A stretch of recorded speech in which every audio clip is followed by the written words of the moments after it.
అదే RTV app వార్తల్ని క్షణాల్లో చదివే అవకాశం ఉంటుంది. ఒక న్యూస్ పేపర్, ఒక టెలివిజన్ ఛానల్ మీ చేతుల్లో ఎప్పుడూ ఉంటాయి. ఎంపీగా మీరు ఇప్పుడు దాకా చాలా యాక్టివ్ రోల్ చేసిన పరిస్థితి చూశారు. కానీ మీరు రాజమండ్రి మీద ఎందుకు, టౌన్ మీద ఎందుకు ఫోకస్ చేస్తున్నారు? వాళ్ళ నాకు I wanted to take as challenge. ఎంపీగా ఉండి రాజమండ్రి ఎంపీగా మిగతాది పట్టించుకొని భరత్ కేవలం రాజమండ్రి ఫోకస్ మీదనే చేయడం వెనకాల ఒక స్కెచ్ ఉంది, ఒక ప్లాన్ ఉంది. 2014లో మురళీమోహన్ గారు ప్రజల్ని నమ్మించి ఓట్లేదు. కానీ మీరు ఇన్ని కోట్ల రూపాయలు అభివృద్ధి చేశారని చెప్తున్నారు కదా, దాంట్లో భరత్ 25% కమిషన్ లేకుండా ఏ పని చేయలేదు. నేను 1% కమిషన్ తీసుకున్నట్టు, కనీసం 1% అయినా తీసుకున్నట్టు ప్రూవ్ చేస్తే నిజంగానే మేనిఫెస్టో సిద్ధం చేస్తున్నారా ఒక రాజమండ్రి చేయాలన్నా? ప్రజలందరూ కూడా Rajahmundry is one of the finest cities. Adireddy Apparao లాంటి ఒక సీనియర్ పొలిటీషియన్ చెప్పు చూపించడం మీలాంటి యంగ్ జనరేషన్ ఉన్న పాలిటీషియన్స్ చేతలు నేను ఏమన్నా చెప్పుతో కొట్టేనా ఏంటి? Welcome to RTV. ప్రస్తుతం మనం రాజమండ్రి సిటీలో ఉన్నాం. రాజమండ్రి సిటీని ఇక్కడ వైసీపీ నుంచి ఇప్పుడు మార్గాని భరత్ రామ్ పోటీ చేస్తున్నారు. అయితే ఆయన ఎంపీగా ఉండాల్సిన భరత్ రామ్ ఎమ్మెల్యేగా ఎందుకు రంగంలో దిగాడు, అసలుకి రాజమండ్రిలో ఏం జరగబోతుంది అనే విషయాలు ఆయన మాటల్లోనే వినే ప్రయత్నం అయితే చేద్దాం. సార్ నమస్తే. రామ్ గారు, ఎంపీగా మీరు ఇప్పుడు దాకా చాలా యాక్టివ్ రోల్ చేసిన పరిస్థితి చూసాం. కానీ మీరు రాజమండ్రి మీద ఎందుకు, టౌన్ మీద ఎందుకు ఫోకస్ చేస్తున్నారు? ముందుగా మీ ఆర్టీవీ ప్రేక్షకులకి అందరికీ కూడా నమస్కారం.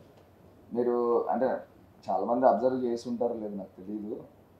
Are stands for R. ఆర్ని అవర్ అని కూడా, అవర్ అంటే మనది. అది మీరు ఇదివరకు గమనించారా లేదా? ఆర్టీవీని. సో మీరు చెప్పిన వెంటనే నాకు అది స్ట్రైక్ అయింది, మనది. So coming to the point, ఇవాళ మీరు ఇప్పుడు రాజమండ్రి గురించి ఎంపీ కింద నుండి ఎమ్మెల్యేకి వచ్చారు. ఇవాళ నాకు I wanted to take as challenge అండి. పార్టీ పెట్టి, తండ్రి మరణంతో పుట్టిన పార్టీ వైఎస్ఆర్ కాంగ్రెస్ పార్టీ. తండ్రి ఆశయాలని సాధించాలనేది జగన్మోహన్ రెడ్డి గారి యొక్క సంకల్పం. ఆ సంకల్పం సాధించాలి అంటే నా వంతు ప్రయత్నం కూడా నేను ఏదో ఒకటి చేయాలి.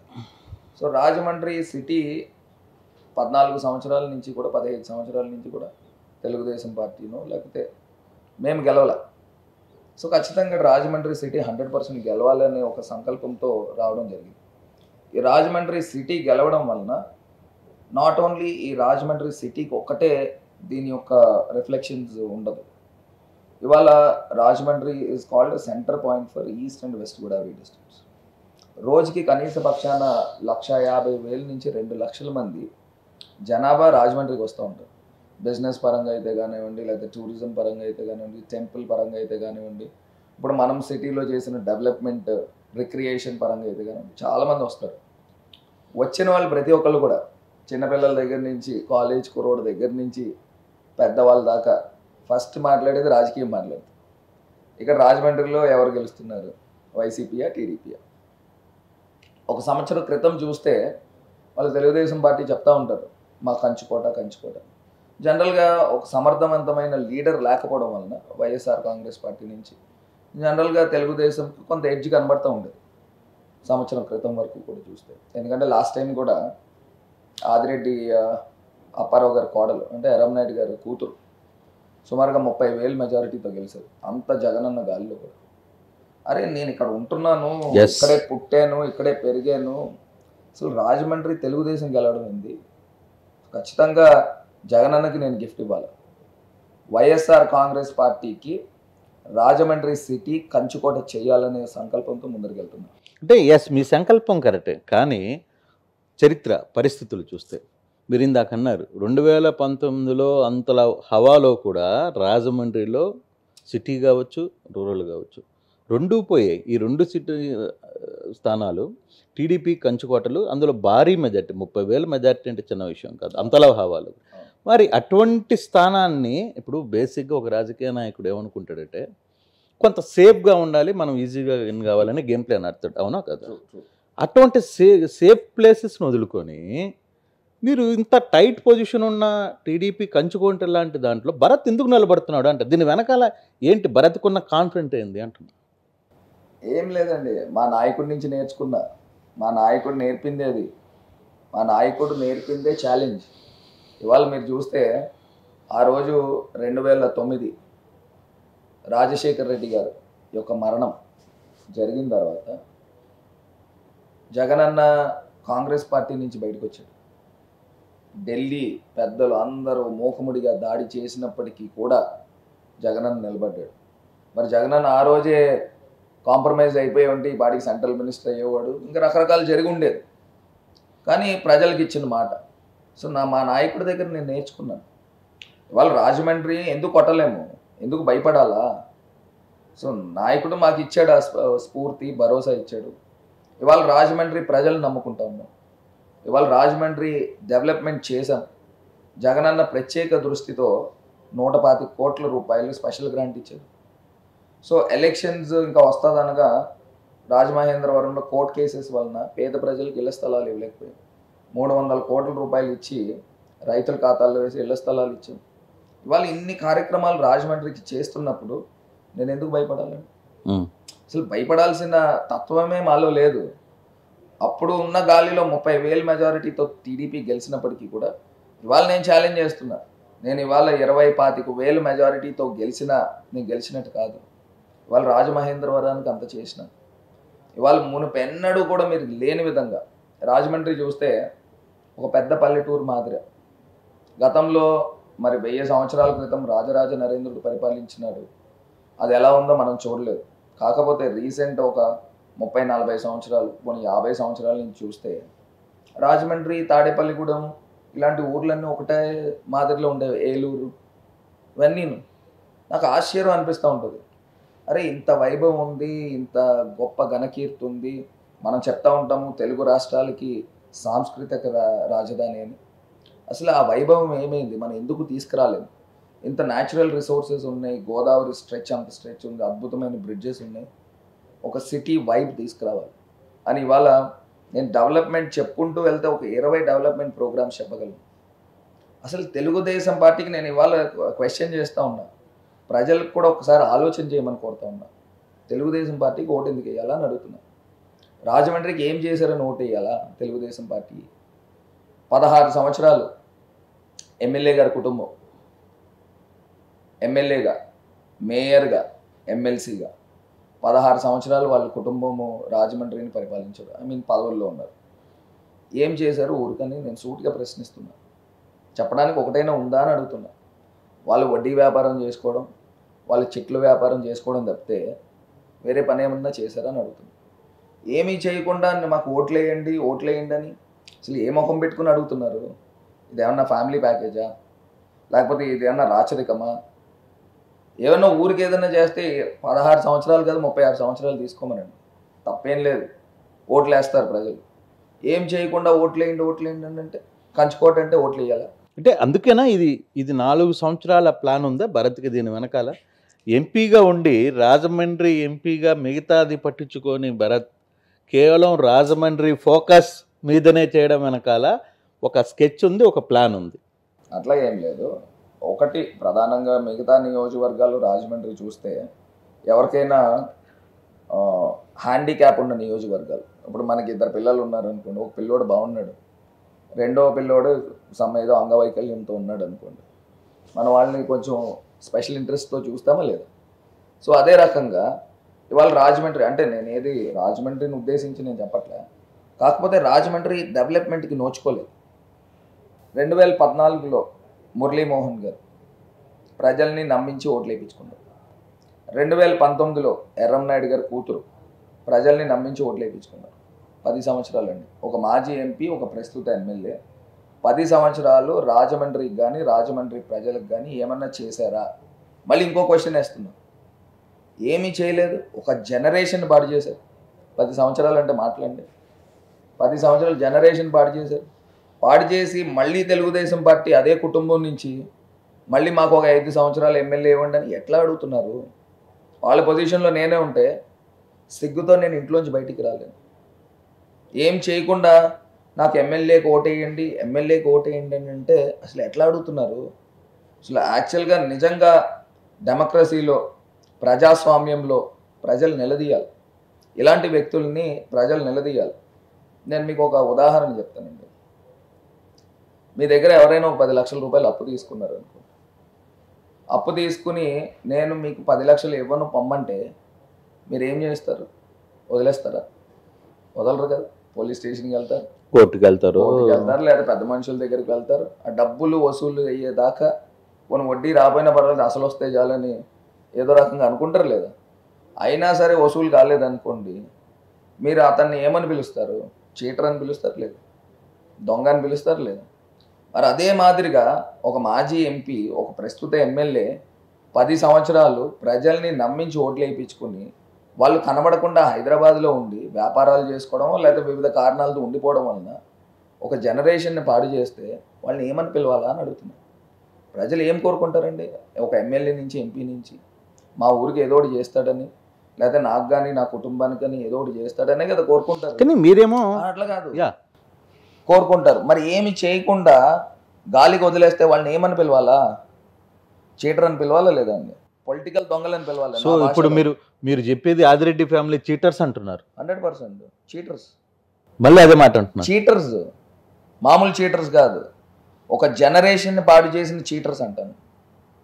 ఒక జనరేషన్ని 10 సంవత్సరాలు జనరేషన్ని పాడు చేశారు. 16 సంవత్సరాలు పదవుల్లో ఉండి రాజమండ్రికి ఏం చేశారని ప్రశ్నిస్తా ఉన్నా, మళ్ళీ ప్రశ్నిస్తున్నా. They don't have answer. నేనున్నానండి, నేను this is my progress card, నేను ఇది చేశాను అని ప్రజల ముందుకు పోతా ఉన్నా. నేను మోరంపూడి ఫ్లైఓవర్ మేము కట్టించాము, ఎయిర్పోర్ట్కి 355 కోట్లు, రైల్వే స్టేషన్కి 270 కోట్లు, మ్యూజియం ఒక 10 కోట్ల రూపాయలు తీసుకుని వచ్చాం, కంబాల్ చెరువు, మెడికల్ కాలేజ్కి 475 కోట్లు, ఈఎస్ఐ హాస్పిటల్ 100 కోట్లు, happy street, eat street, Pushkar plaza, ఇవాళ ఓపెన్ ఎయిర్ యాంపీ థియేటర్, ఆనం కళా కేంద్రం. ఇలా నేను చెప్పడానికి ఇంత ఇస్తుంది. వై జంక్షన్ దగ్గర నుంచి లాలా చెరువు రోడ్, ఐ ఛాలెంజ్ ఈవెన్ హైదరాబాద్లో కూడా అలాంటి రోడ్ లేదు. కానీ మీరేమో ఇంత లిస్టు చెప్తున్నారు. కానీ మీ ప్రత్యర్థులు అయితే ఇక్కడ గంజాయి బ్యాచ్ తెచ్చింది రామన్న, చిల్లర బ్యాచ్, బ్లేడ్ బ్యాచ్ తెచ్చింది రామన్న అని చెప్తున్నారు. అండ్ అది ప్రజలకు తెలుసండి. మీకు గతంలో సామెత అందరికీ ఉత్తనే రాయలేదు పెద్దలు సామెతలు. దొంగతనం చేసినోడు దొంగ దొంగ దొంగ అని పిలిస్తే ఎలా ఉంటుంది? అలా ఉంటుంది వాళ్ళు మాట్లాడేది. రీసెంట్గా కూడా ఇప్పుడు పెద్దగా ఏమి ప్రజలకు తెలుసండి. ఇప్పుడు నా కూడా ఎవరు తిరుగుతారు, వాళ్ళు కూడా ఎవరు తిరుగుతారు, అది ప్రజలకు తెలుసు. నేను పర్టికులర్గా నేనేమి ప్రజలకి నేను ప్రూవ్ చేసుకోవాల్సిన అవసరం ఏం లేదు. I'm educated youngster working for the society, working for the betterment of society. ఇప్పుడు నా దగ్గరే కనుక ఇలాంటి వాళ్ళు తిరిగి ఉంటే ఇంతమంది ప్రజలు, మీరు ఆదివారం రాజమండ్రి మీరు చూస్తే most happening place in Andhra Pradesh. Even Vizag కన్నా Rajahmundry happening place. Happy street దగ్గర వెళ్తే 10,000 మంది ఉంటారు, దే ఎంజాయ్. కంబాల్ చెరువు దగ్గరికి వెళ్తే ఒక 10,000 మంది ఉంటారు, దే ఎంజాయ్. గ్లో గార్డెన్, అసలైంది గ్లో గార్డెన్ చెప్పడం మర్చిపోయినా. గ్లో గార్డెన్ దగ్గర ఒక 7-8 మంది ఉంటారు. మీరు ఎక్కడికి వెళ్ళండి మొత్తం అంతా కూడా ప్రజలతో కిక్కిరిసిపోతూ ఉంటుంది రాజమండ్రి జనం ఎంతైతే బయటకు వస్తున్నారో దానికి డబల్ ప్రజలు పక్క ఊర్ల నుంచి వస్తూ ఉన్నారు. దానికి రావడం వలన మీకు ఎంత మార్కెట్ పెరుగుతూ ఉంది. మీకు నేను ఇందాక చెప్పిన అంటే మీరు కేవలం ఆదివారం పూట తిరగడానికి, ప్రజలు ఎంజాయ్ చేయడానికి మాత్రమే క్రియేట్ చేశాడు. రాజమండ్రి ప్రజలకి అవసరమైన నీళ్ళు ఇవ్వడంలో కావచ్చు, రాజమండ్రిలో ఉండాల్సిన క్లీనింగ్ల వ్యవహారాల్లో కావచ్చు, వీటన్నిటిని అసలుకి పక్కన పెట్టేశారు అని. నిజమేనా అది? అండ్ నేను ఒకటి ప్రశ్నిస్తున్నానండి. మీరు నన్ను అడుగుతున్నారు, బాగానే ఉంది. స్థానిక ఎమ్మెల్యే వాళ్ళ పాత్ర ఏంటండి? వాళ్ళు అధికారంలో లేరు కదా. కరెక్ట్, మళ్ళీ కరెక్ట్ పాయింట్కి వచ్చారు. అధికారంలో లేరు, మీరు చేయనివ్వరు కదా. అది సరే, మీరు చెప్పారు కదా, బాగుంది. అధికారంలో లేరు. ప్రతిపక్ష ఎమ్మెల్యే పాత్ర ఏంటండి? అధికార పక్షము ఏదన్నా తప్పిదాలు చేస్తే ప్రజల్ని వెంట పెట్టుకుని ప్రజా పోరాటం చేయాలి కదా. ఎందుకు చేయలేదని ప్రశ్నిస్తున్నా. That is my question. అధికార పార్టీని ఎందుకు చొక్కా పట్టుకోవాలి కదా. ఎందుకు ప్రశ్నించలా? ఇప్పుడు నేను తప్పులు చేశాను, బాబు భరత్ నువ్వు ఈ తప్పులు చేసావని ప్రజల్ని వెంట పెట్టుకుని ప్రజా పోరాటం చేయాలి కదా, ఎందుకు చేయలా? ఇప్పుడు what is the beauty of democracy? అధికార పక్షం ప్రతిపక్షము వాళ్ళ పాత్రలు వాళ్ళు పోషిస్తే ప్రజలు సుఖపడతారు. నేను ఓట్లు వేయించేసుకుంటా, నేను గెలిచేస్తా, నేను హైదరాబాద్లో కూర్చుంటానంటే ఎట్లా కుదురుతుందండి? ఆమె మంచి ఆమె అయితే కావచ్చు, నేను I'm not denying it. But ప్రజల్ని నమ్మించుకుని ఓట్లు వేయించుకున్నప్పుడు they have to do their duties. ఎందుకు చేయట్లా అని అడుగుతున్నాను. దే ఆర్ డ్రాయింగ్ కదండి, ఎమ్మెల్యేగా శాలరీ డ్రా చేస్తారు, ఏం చేస్తూ ఉన్నారు? ఇవన్నీ క్వశ్చన్స్, అన్ఆన్సర్డ్ క్వశ్చన్స్. మీరు one you came to drainage వ్యవస్థ లేకపోతే మీరు క్లీనింగ్ వ్యవస్థ, ఐ అగ్రీ, బాలా ఒప్పుకుంటున్నారా దాన్ని? నేను ఒప్పుకుంటాను. కానీ గతంతో పోలిస్తే ఇప్పుడు చాలా బెటర్గా ఉంది. కాకపోతే నా రోల్ యాజ్ అన్ ఎంపీగా లిమిటెడ్ రోల్. నాకు 7 నియోజకవర్గాలు ఉన్నాయి, దాంతోపాటు ఢిల్లీ ఉంది, చీఫ్ విప్గా వ్యవహారం చేస్తూ ఉన్నాను. 33 మంది ఎంపీలతో 31 మంది ఎంపీలతో లీడ్ చేస్తూ ఉన్నాం. మరి ఇవన్నీ వ్యవహారాలతో చేస్తున్నాం. అందు గురించి ముఖ్యమంత్రి గారు కూడా స్థానికంగా దెర్ ఇస్ అ లకూనా, లోపాలు ఉన్నాయి, ఆ లోపాలను సవరించు అని నన్ను పంపించిన వెంటనే I have taken this challenge. So why can't I win Rajahmundry? Because this is what I have done. ఇది నా ప్రోగ్రెస్ కార్డు. నా డెవలప్మెంట్ నచ్చితే చూసి నాకు ఓటేయండి. ఒకవేళ నేను డెవలప్మెంట్ చేయలేదు అని అంటే వద్దని కూడా చెప్తాను, స్ట్రైట్గా చెప్తాను. కానీ మీరు ఇన్ని కోట్ల రూపాయలు అభివృద్ధి చేశారని చెప్తున్నారు కదా, దాంట్లో భరత్ 25% కమిషన్ లేకుండా ఏ పని చేయలేదు. అంటే don't go into the trap of this people. No కాదు, లేదు. నేనేమంటానంటే 25%లో లేదు, ఇంత కాదులే అబ్బా, 10%కి మా పర్సంటేజ్ ఇంతే ఉంటుంది అని అట్లానే ఉందా? లేదు అసలు నేను రూపాయి కూడా తాకలేదు అని ఉంది? నేను మీకు ఆర్టీవీ ఛానల్ ద్వారా మీకు స్ట్రైట్గా ఛాలెంజ్ విసురుతూ ఉన్నా. మీ ద్వారా ఎవరికైనా కానీ టేక్ దిస్ ఛాలెంజ్. నేను 1% కమిషన్ తీసుకున్నట్టు, కనీసం 1% అయినా తీసుకున్నట్టు ప్రూవ్ చేస్తే రాజకీయాలు వదిలి వెళ్ళిపోవడంతో పాటు ఊరు కూడా వదిలి వెళ్ళిపోతారు. ఛాలెంజ్ సిద్ధమా? ప్రత్యర్థులు మళ్ళీ దీన్ని రిసీవ్ చేసుకుంటారు. సిద్ధమా? డైరెక్ట్గా ఇస్తున్నా.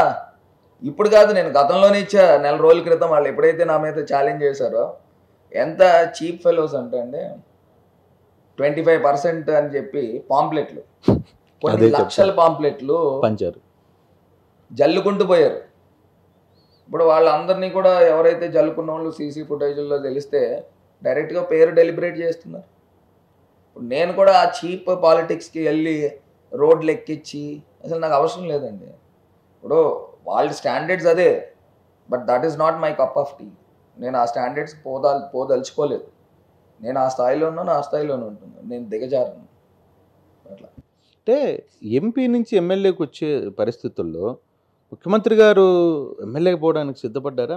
అంటే బేసిక్గా యంగ్స్టర్స్ మొత్తాన్ని ఆయన ఎంపీలుగా చూడాలనుకుంటున్నారు.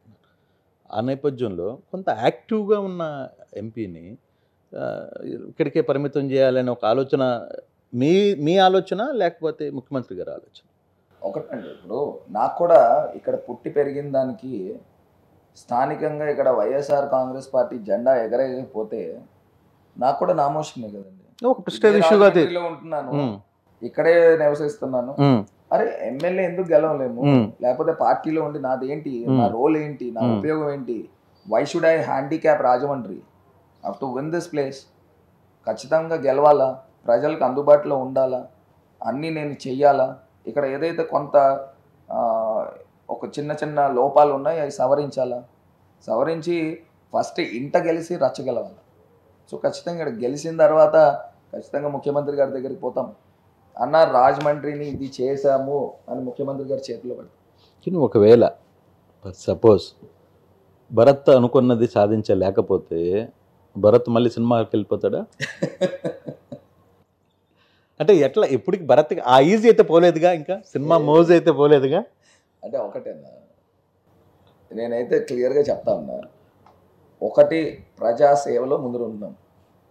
మీరు గడిచిన 5 సంవత్సరాల్లో చూస్తే కరోనా టైం దగ్గర నుంచి టిల్ డేట్ దాకా మీరు చూస్తే ఎక్కడ కూడా రిలాక్స్ అనేది లేదు. Because I love it. నేను ప్రజాసేవ చేయడం నేను చాలా ఇష్టపడతాను.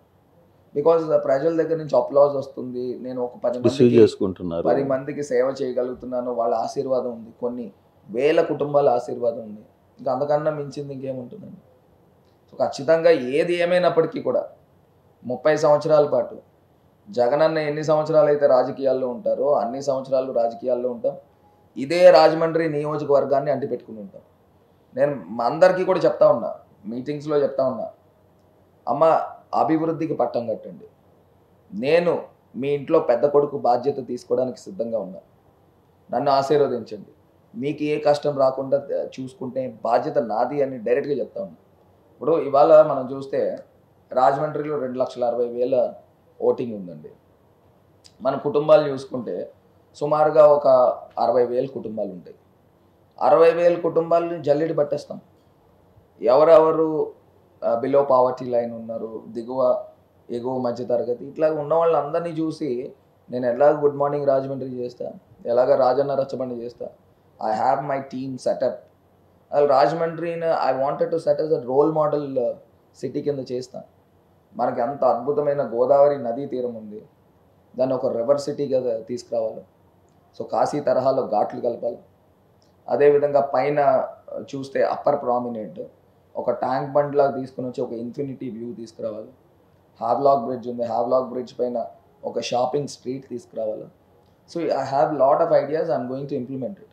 కానీ నేను ఇప్పుడు ఇవన్నీ చేసినవి కూడా ఒక 50% అచీవ్ చేశానని నేను అనుకుంటున్నాను. ఇంకా రాబోయే రోజుల్లో people bless me with a God ఒక ఆశీర్వాదంతో రేపు నేను ఇక్కడ స్థానికంగా ఎమ్మెల్యే అయిన తర్వాత, జగనన్న ముఖ్యమంత్రి అయిన తర్వాత నేను వాళ్ళు చెప్తా ఉన్నా, ప్రపంచ పటంలో రాజమండ్రి అనే ఒక అద్భుతమైన నగరం ఉంది అని ప్రజలందరూ కూడా కీర్తించే విధంగా తయారు చేస్తానని.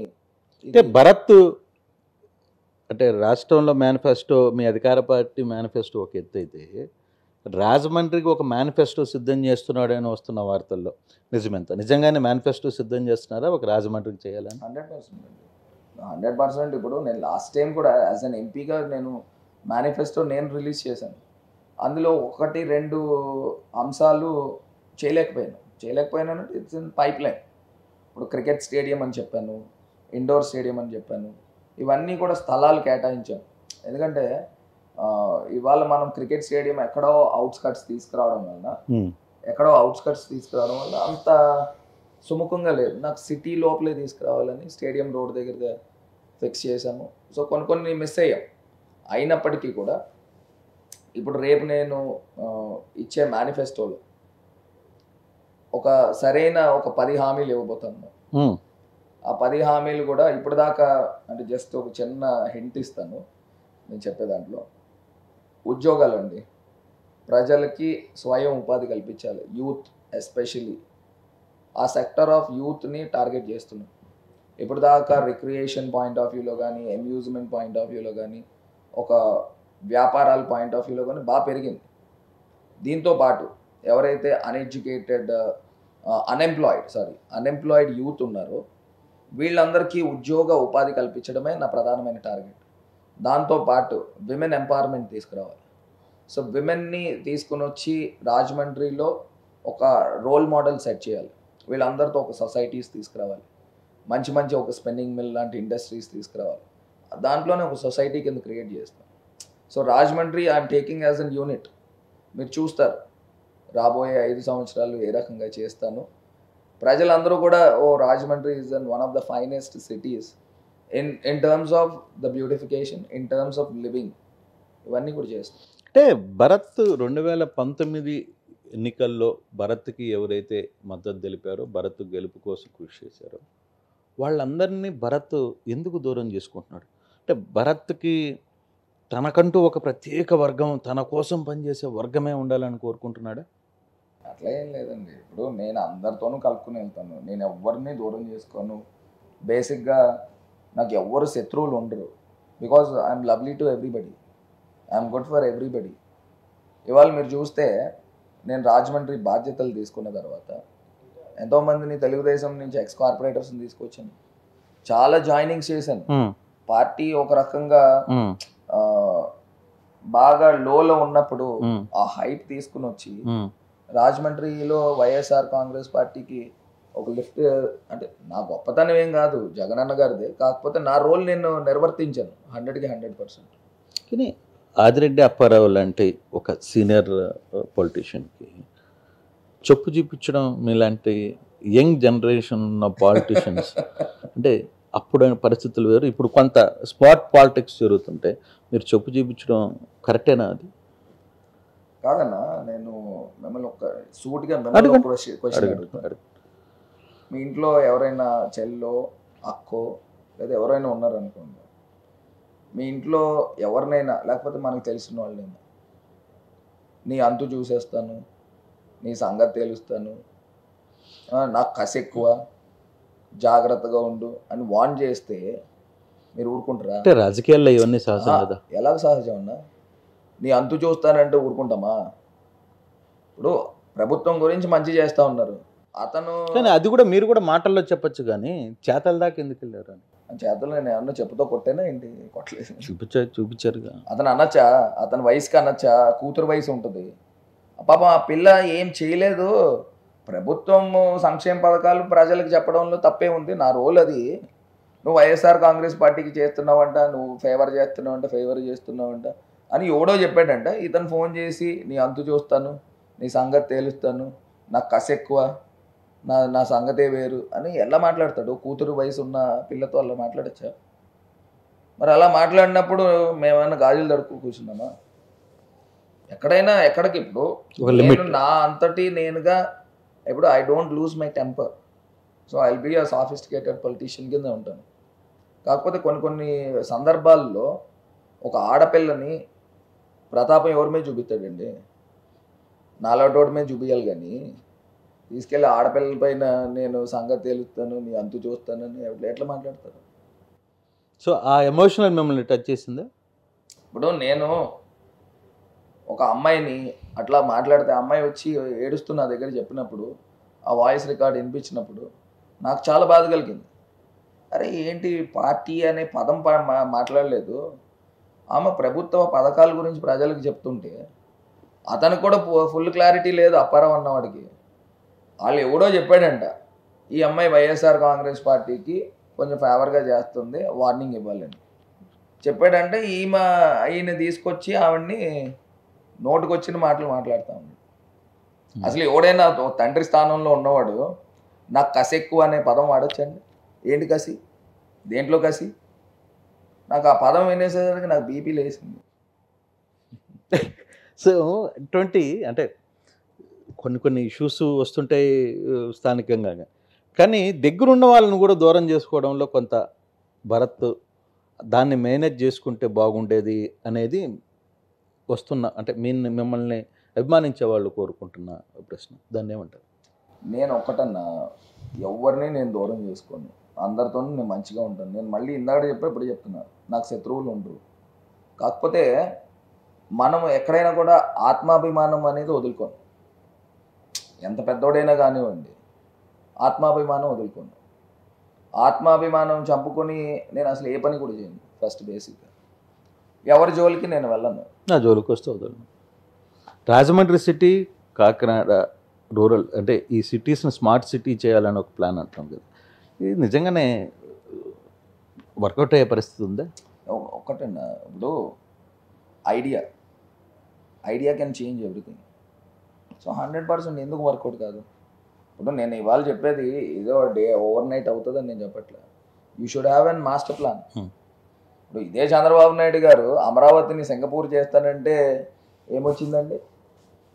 అతనికి ఒక విజన్ ఉంది. ఇప్పుడు అమరావతిని సింగపూర్ చేయడం అవుతుందా? లేకపోతే అమరావతిని జపాన్ చేస్తాడు, లేదా మలేషియా చేస్తాడు. మరి వాటికి ఏం మాట్లాడాలా? అతనికి ఒక నాలెడ్జ్ లేదు, పాడు లేదు. నన్ను అడిగితే ఉంటే ఏదన్నా కొంత అవుట్లుక్ ఉంటే ఉండొచ్చు. కాకపోతే ఇప్పుడు మా జనరేషన్తో మా ఫ్రీక్వెన్సీతో మ్యాచ్ కావాలి. నేను కాకినాడ రాజమండ్రి గురించి మాట్లాడాను. డిస్టెన్స్ ఎంత అండి? కాకినాడ రాజమండ్రి 60 కిలోమీటర్స్ ఉంది. మీరు అటు వేమగిరి కెనాల్ రోడ్ చూస్తే అటు నుంచి 50 కిలోమీటర్స్ ఉంటుంది. దాన్ని యాక్చువల్గా 4 లైన్ రోడ్ చేయాలనేది ప్రపోజల్. దివంగత నేత రాజశేఖర్ రెడ్డి గారి టైంలోనే అది వరల్డ్ బ్యాంక్ నుంచి లోన్ తీసుకొచ్చారు. సరే, ఆ ట్రాన్స్ట్రాయ్ కంపెనీ ఏదో కొంత మిస్లీడ్ చేయడం వల్ల వెనక్కి వెళ్ళిపోయింది. లేకపోతే అప్పుడే 4 లైన్ రోడ్ అయిపోయేది. 50 కిలోమీటర్లు 4 లైన్ రోడ్, కెనాల్ రోడ్ ఏ రకంగా ఉండేది? తక్కువంటే అరగంటలో వెళ్ళిపోతాం. 50 కిలోమీటర్లు అంటే 4 లైన్ రోడ్ అది మిస్ అయ్యింది. నేను ఎంపీగా ఉన్నప్పుడు రాజమండ్రికి ఒక బైపాస్ రోడ్ ప్రపోజల్ శాంక్షన్ తెచ్చిన, సుమారు 1200 కోట్ల రూపాయలు ఉంటుంది. ఇక్కడి నుంచి రాజానగరం దగ్గర అట్లా టర్న్ అవుతుంది, టర్న్ అయ్యి అటు వేమగిరి మీదుగా పొట్టిలంక వెళ్తుంది అనమాట, ద్వారపూడి మీదుగా పొట్టిలంక వెళ్తుంది.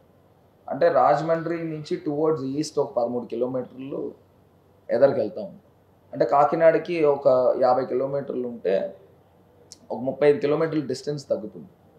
సో కాకినాడ ఆల్రెడీ సామర్లకోట ఇదంతా కూడా ఇండస్ట్రియల్ జోన్ అయింది. సో నా ఆలోచన ఏంటంటే, ఇప్పుడు ట్విన్ సిటీస్ అంటే ఏదో కమర్షియల్గా అటాచ్ అయిపోవాలని కాదు, ఇటు ఇండస్ట్రియల్ పరంగా అటు కాకినాడ నుంచి ఇండస్ట్రియల్ పరంగా అయితే ఖచ్చితంగా ఓవర్ ఏ పీరియడ్ 10 సంవత్సరాల్లో 100% ఆ కాన్సెప్ట్ అసలంటూ మనకి థాటే లేకుండా మనం వర్క్ చేస్తే ఏముంటుందండి. Your idea should be big.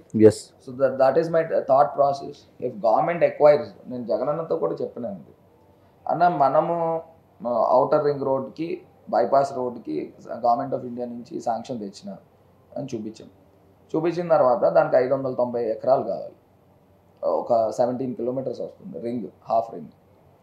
ఆ 590 ఎకరాలు ఎక్వైర్ చేసే టైంలో మనం ఒక 3-4 వేల ఎకరాలు ఎక్వైర్ చేస్తే మనం we can zone it, industrial zone ఒక జోన్, ఎడ్యుకేషన్ హబ్ అని, లేకపోతే స్పోర్ట్స్ హబ్ అని, లేకపోతే కమర్షియల్ జోన్స్ అని, ఇలా రకరకాలుగా మనము దాన్ని జోనింగ్ చేసి ఇవన్నీ we can sell it out, మనం మానిటైజ్ చేయొచ్చు. దానివలన రాజమండ్రి నుంచి 13 కిలోమీటర్లు గ్రోత్ పెరుగుతుంది. ఎందుకంటే మనకు వెస్ట్ సైడ్ చూస్తే గోదావరి నది ఉంది కాబట్టి ఇది పెరగదు. సో ఏది పెరగాలన్నా టువర్డ్స్ ఈస్ట్.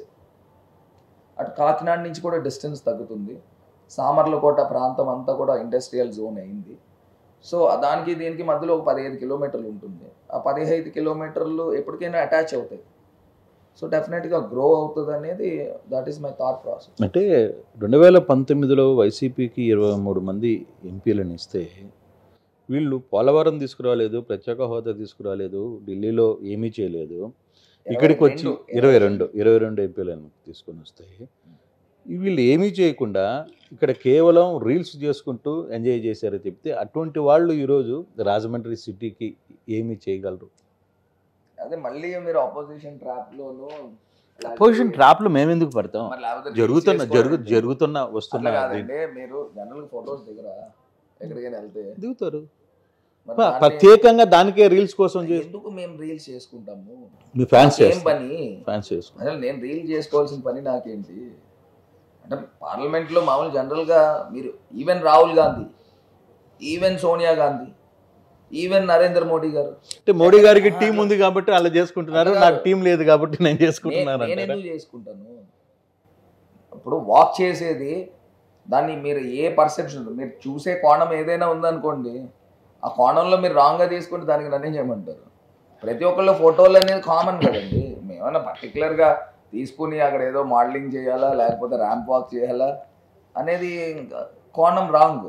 కాకపోతే మీరు ఇందాకడ ప్రత్యేక హోదా అన్నారు, ఇవన్నీ పదాలు బాగున్నాయి. బడ్జెట్ స్పీచెస్ మీరు ఫాలో అయ్యి ఉంటే ఆంధ్రప్రదేశ్ గురించి 4 సంవత్సరాలు బడ్జెట్ స్పీచెస్లో మాట్లాడింది నేనే మాట్లాడినా. నరేంద్ర మోడీ గారు సాక్షాత్తు ప్రధానమంత్రి గారు ఫ్లోర్ ఆఫ్ ద హౌస్లో ఉంటుండగా కూడా మాట్లాడినప్పుడు డైరెక్ట్గా నిలదీశాం. Why is this step motherly treatment to Andhra Pradesh? You being a father figure, you should have to treat Telangana, Andhra Pradesh same line. నేను అడిగినాను. So one brother is given lot of wealth and one brother is given nothing. So what is this? డైరెక్ట్గా అడిగినాము. ఇప్పుడు ప్రధానమంత్రి గారు ఉంటుండగా floor of the house, temple of డెమోక్రసీలో మనం ఎంతవరకు మాట్లాడాలో అంతవరకు మాట్లాడాలి. కానీ అధికార పార్టీ వాళ్ళు, మీ ప్రతిపక్ష పార్టీ వాళ్ళు కూడా అంతకంటే గట్టిగానే మాట్లాడారుగా. కాకపోతే నేను చెప్పాలనుకున్నది ఒకటైతే చెప్తున్నాను. సో ఏదైనా కానివ్వండి, ఇక ప్రతిపక్ష పార్టీ వాళ్ళ గురించి మనం ఏం చెప్తామండి? ధర్మ పోరాట దీక్ష అన్నాడు, ఎన్డీఏ నుంచి బయటకు వచ్చాడు. బయటకు వచ్చిన తర్వాత ఎన్ని తిట్లు తిట్టాలో అన్ని తిట్లు మోడీ గారిని తిట్టాడు, అమిత్ షా గారి పైన చెప్పులు వేయించాడు, రాళ్ళు వేయించాడు. సరే అదన్నీ పక్కన పెట్టండి. సరే మొత్తం మీద బయటకు వచ్చి బీజేపీ అన్యాయం చేసింది, ఇన్ని బూతులు తిట్టచ్చా అనేది కూడా చంద్రబాబు నాయుడు గారి దగ్గర చూసి నేర్చుకోవాలి. అన్ని బూతులు తిట్టి మళ్ళీ ఇప్పుడు 2024లో ఇదే బీజేపీ చెంతను చేరాడు. ఎందుకు చేరాడు? ప్రత్యేక హోదా ఇచ్చారా? రైల్వే జోన్ ఇచ్చారా? లేకపోతే పోర్ట్ ఇచ్చారా? లేకపోతే ఈ విశాఖ స్టీల్ ప్లాంట్ ప్రైవేటైజేషన్ ఏమన్నా ఆపుతామని హామీ ఇచ్చారా? వెనకబడిన జిల్లాలు కేపీకే తరహాలో ఏమన్నా చేసినారా? ఏం చేశారండి? ఏం చేయకోకుండా వెళ్ళి నన్ను కలుపుకోండి అని ఎందుకు వెళ్ళాడు? కారణం ఏంటి? ప్రజలకు చెప్పాలక్కర్లేదా? రాష్ట్ర భవిష్యత్తు కోసం ప్రజలు అదే ఇప్పుడు చిలకలూరిపేటకి ప్రధానమంత్రి గారు వచ్చారు కదా, నిజంగా ఈయన సచ్చీలుడైతే చంద్రబాబు నాయుడు గారు చిలకలూరిపేటకి వచ్చారు. వచ్చినప్పుడు ప్రధానమంత్రి గారితో అనౌన్స్ చేయించాలి కదా. సరిపోని ఆయన చేయలేదు, వదిలేండి. పెద్ద మనిషి చేయలేదు, వదిలేండి. ఈ చంద్రబాబు నాయుడు గారిని రిక్వెస్ట్ చేయాలి కదా. ఏమో రేపు చేస్తారేమో, 7వ తారీఖు వస్తున్నాడు, 8వ తారీఖు వస్తున్నాడు, చేస్తారేమో. ఎట్లా కుదురుతుంది? ప్రజలకి ముందర జవాబీదారీతనం ఉండాలక్కర్లేదా? నేను పలానా దీని గురించి కలిసాను అని మోడీ గారి సమక్షంలో ఈయన అడగాలక్కర్లేదా? ఏమి లేకోకుండా వెళ్ళి బీజేపీతో కలిసిపోతే, అంటే నాకు అర్థమైన ప్రకారంగా మీరు రాజమండ్రిలోనే ఉన్నారు కదా, చంద్రబాబు నాయుడు గారిని బహుశా రాజమండ్రి సెంట్రల్ జైలు పిలుస్తున్నట్టుంది. మరోసారి మళ్ళీ ఆ స్కెచ్ కూడా ఉందా? పిలుస్తున్నట్టు ఉందేమో, ఏదో ఉంది వెనకాల. అందు గురించి ఆయన వెళ్ళిపోయి మోడీ గారు ఇంకో స్కెచ్ ఉంది మీ దగ్గర ప్రిపేర్? స్కెచ్ ఏం లేదు బహుశా, ఎందుకంటే ఆయన పైన కేసులు ఆ రకంగా ఉన్నాయి. స్కిల్ డెవలప్మెంట్ అయితే కానివ్వండి, రకరకాల కేసులు అయితే కానివ్వండి, అందులో డైరెక్ట్గానే ఓటుకు నోటు కేసులు అయితే కానివ్వండి. మొన్న ప్రధానమంత్రి గారు కూడా తెలంగాణ సీఎం గారికి కూడా చెప్పినట్టున్నాడు కదా ఆయన గురించి కూడా. అంటే ఫైనల్గా రాజమండ్రిలో ఈసారి భరత్కి, సిటీ నుంచి పోటీ చేస్తున్న భరత్కి ఓటు ఎందుకు వేయాలి అని ఒక క్వశ్చన్ రేజ్ అయితే భరత్ ఏం చెప్తాడు? ఇందాకే చెప్పా, this is my progress card. Okay, me manifesto అంటే ప్రోగ్రెస్ కార్డ్ ఈజ్ ఓకే, మీరు ఎంపీగా ఉన్నది ఇప్పుడు చేశారు, కానీ ఎమ్మెల్యేగా నేను ఇవి ఖచ్చితంగా చేసి తీరుతాను అన్న హామీలు ఏమన్నారు ప్రజల ముందుకు చెప్పబోతున్నారా? చెప్పారా? చెబితే ఎప్పుడు లోపల 100% రేపల్లిలో మేనిఫెస్టో రిలీజ్ చేస్తానండి. ఎందుకంటే నేనేదో మాటలు చెప్పే వ్యక్తిని కాదనేది అందరికీ తెలిసిందే. ఎందుకంటే చేతల్లో చూపించాను, నేను ఏంటనేది నేను చెప్పి ఉన్నా. సో రాబోయే రోజులు 24 గంటలు మంచినీళ్ళు కుళాయి సరఫరా చేయాలి ప్రతి ఇంటికి కూడా. వాటర్ అర్ధరాత్రి 12ంటికి ఇంట్లో ట్యాప్ ఓపెన్ చేస్తే డ్రింకింగ్ వాటర్ రావాలి. వాటర్ నెక్స్ట్ అది ఆల్రెడీ అనౌన్స్ చేసిన. ఓకే, మీరు ఏదో ఒకటి ఉంటారు కదా. మోరంపూడి ఫ్లైఓవర్ అండి కట్టాము, కంప్లీట్ అయింది. అది దాని తరహాలో మిగతా ఫ్లైఓవర్స్ అన్నీ కూడా లాలా చెరువు కానీ, పెడింగోయ్ కానీ, వేమగిరి కానీ, బమ్మూరు కానీ, 4 ఫ్లైఓవర్లు కూడా కట్టిస్తాం. ఫ్లైఓవర్ ఓకే, ఇంకన్నీ మిగతా రేపు చెప్తాను సార్, రేపు చెప్తాను. కానీ చెప్పిన ఈ హామీలు మీరు రేపు ఎల్లుండో ప్రకటించబోయే హామీలు ఎన్ని సంవత్సరాల్లో కంప్లీట్ చేస్తారు? 10 yearsలో 5 years 10 yearsలో ఖచ్చితంగా చేస్తాం. అది హామీ ఇస్తున్నారా రాజమండ్రి ప్రజలకి? 100% చేస్తాం. చేయలేకపోతే నేను ఒక్కటండి, ఇప్పుడు కరోనా వచ్చింది, 3 సంవత్సరాలు పోయింది. అయినప్పటికీ కూడా ఆ విపత్తులో ఎంత సర్వీస్ చేయాలో చేశారు, ప్రాణం పణంగా పెట్టి చేసినాం. అందరూ చూశారు. అందుకే కదా మేము మిమ్మల్ని జనాలు లైక్ చేసేది కూడా. కరోనా టైంలో మీరు చేసిన ఎఫెక్ట్ని ఎవడు మర్చిపోలే. పబ్లిక్ ఆర్ స్టిల్ ఈరోజు రాజమండ్రి సిటీలో మాట్లాడుకుంటున్నారు దాన్ని. పెట్టి చేసాము. 100% నా ప్రయత్న లోపం అనేది ఉండదండి. 100కి 100% I have got the vision and I wanted to implement the things. ముఖ్యమంత్రి గారి సపోర్ట్ ఉంది, 100% చేస్తాం. రైట్ సార్, థ్యాంక్ యూ అండి, ఆల్ ద బెస్ట్. నమస్తే అండి. ఇది వ్యాపారం గురించి కాదు, ఓటు గురించి. ఎన్నికల్లో ఓటు వేయడం మన హక్కు మాత్రమే కాదు, కర్తవ్యం. ఎంతో మంది మహా నేతలు శ్రమించి ప్రాణత్యాగం చేసి ఈ అవకాశాన్ని మనకిప్పించారు. అందరూ ఓటు వేద్దాం, ఎందుకంటే ఓటు హక్కు ఊరికే రాదు. నా ఓటు ఎవరికో తెలుసా? అది సీక్రెట్ అండి.